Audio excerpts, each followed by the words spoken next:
With Doubtnut, get instant video solutions to all your maths, physics, chemistry, and biology doubts. Just click the image of the question, crop the question, and get instant video solution. Download Doubtnut app today. So here we have a question from the chapter rotation. If a solid cylinder rolls without slipping on an inclined plane of inclination 45 degree, then the minimum coefficient of friction required to support pure rolling is. So what you have an inclined plane of inclination theta equals to 45 degree, and you have a solid cylinder that is rolling down. So initially its velocity was equals to 0 and also omega was equals to 0.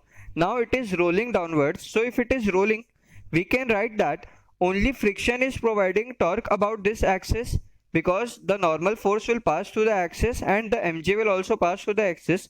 So friction into the radius r will be equals to the I alpha, that is moment of inertia, into alpha.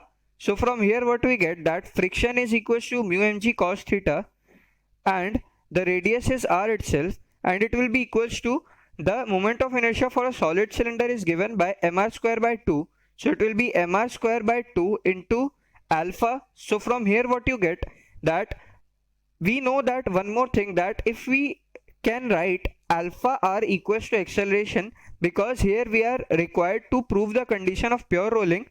So from here what we get, one r will cancel out the other r and will be left with alpha r, that will become acceleration, and will cancel out the mass as well.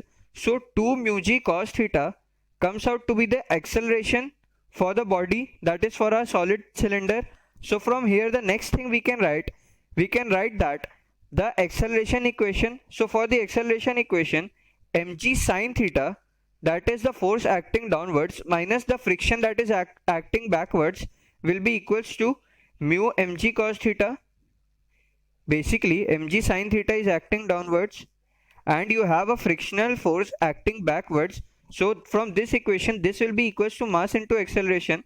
So if you put in from here, mg sin theta is equals to nothing but mu mg cos theta plus ma. A was 2 mu g cos theta. So this total will become 3 mu mg cos theta. So cancelling out the m, what we get, and g as well, what we get, that tan theta by 3 comes out to be the value of mu, and we have to find the value of mu itself. Now tan theta for a 45 degree inclination would be equals to 1. So from here we get the value of mu as 1 by 3. So if we have a look at the given options, our option C, that is 1 by 3, has to be the right answer. Thank you. For class 6 to 12, IIT JEE and NEET level. Trusted by more than 5 crore students. Download Doubtnut app today.